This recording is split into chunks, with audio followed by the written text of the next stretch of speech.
I actually want to take you to Bezalel Smotrich. That is the Israeli defense minister. I'm sorry, Israeli finance minister, my apologies.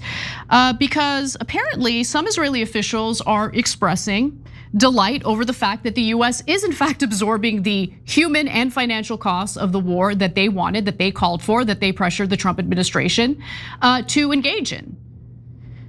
Israeli Finance Minister Bezalel Smotrich has absolutely no shame about the fact that Americans are dying while fighting Israel's war. So I want you to take a look at what he had to say, and for our audio view listeners, I will read you a transcript of his statements when we come back from the video. כרגע למדינת ישראל אין אינטרס להצטרף למערכה. המצב הנוכחי שבה יש מערכה מתוחמת בין איראן לארצות הברית הוא הנכון והטוב ביותר לנו. צריך לזכור שמטרת העל שלנו במערכה, וזה לאו דווקא משותף עם ארצות הברית, זה לערער, להחליש עד כדי הפלת המשטר. ולכן המצב הנוכחי הוא טוב לנו, ולנו אין עניין לדחוף את עצמנו פנימה. I'll read you a transcript of what he had to say, and I will say the newer crop of Israeli politicians really love to like rub our noses in it because they own us. They do. I mean, they don't own me. I won't shut my mouth about how much I loathe them, but I have no power. The politicians, though, they're owned. So it allows for the likes of Bezalel Smotrich to say what I'm about to read to you. At present, the state of Israel has no interest in joining the conflict, meaning the war against Iran, by the way. The current situation in which there is a clearly defined conflict between the United States is the right one and the best for us. He continues, we must remember that our overarching objective in this conflict, which is not necessarily shared by the United States, nice to see Israelis admit it, is to undermine and weaken the regime to the point of bringing it down. The current situation is favorable to us, and we have no interest in getting ourselves involved. That's fascinating.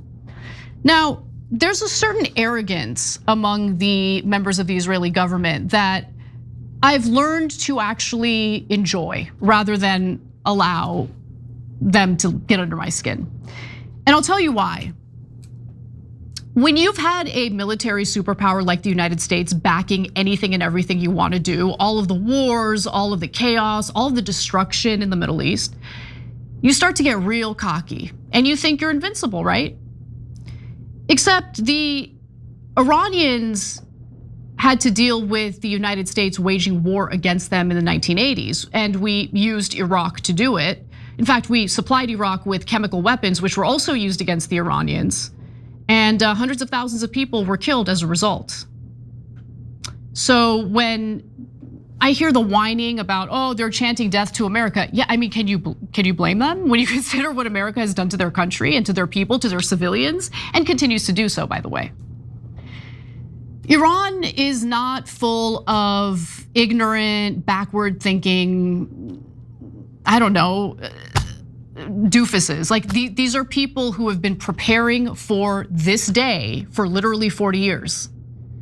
And so they're thinking about this in a very strategic way. Bezalel Smotrich thinks, well, Israel is untouchable at this point. No, you're wrong. Right now, Iran isn't striking Israel. And that's because their priority is to weaken America's presence in the region, destroy the military bases. Without US military bases in the region, how is the United States going to defend Israel when Iran inevitably brings out the big guns, and I'm talking about the real missiles, to use against Israel in the final stages of this, I think what will be the final stages of this war? That's the way that I've gamed it out. I mean, it makes all the sense in the world when you actually take note of Iran's pretty sound military strategy. The United States, on the other hand, what's our strategy? Military experts keep repeating that bombing Iran will not get them to bend to our will. It didn't happen in the 1980s, it ain't gonna happen now. They see this war as a threat for the survival, the future of Iran. All they need to do is survive. And it looks like they're doing a pretty good job. So what happens when the US runs out of the interceptors? What happens when the US doesn't have the military bases necessary to provide defense for Israel as Iran directs its ire toward Israel?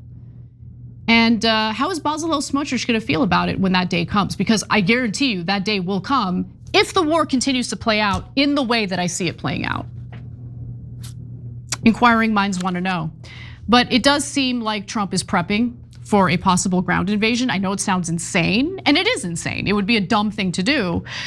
But he met with the president of Lebanon, and I'm gonna read you what he said on Truth Social about that meeting and how I'm interpreting it. He says, after meeting with the president of Lebanon, Joseph Aoun, who has done a remarkable job being a traitor to his own country, working to transform his country, I'm hereby directing my administration to allow all US airline carriers to fly directly to Lebanon so that Americans can easily visit this beautiful land. Hopefully other countries will do the same. Enjoy. Trump seems to want to use Lebanon for military bases in this escalation of war with Iran. That's the way I read it. You think Trump gives a damn about American safety? I'm so worried about American tourists in Lebanon. Right. I'm not buying that, especially when his reaction to the loss of more American service members was, it's a very sad thing. The only very sad thing that I'm seeing right now is our current government. Absolutely disgraceful.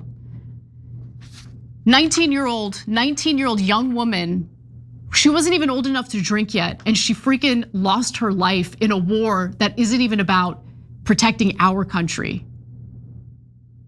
It's disgusting. Every time you ring the bell below, an angel gets his wings. Totally not true, but it does keep you updated on our live shows.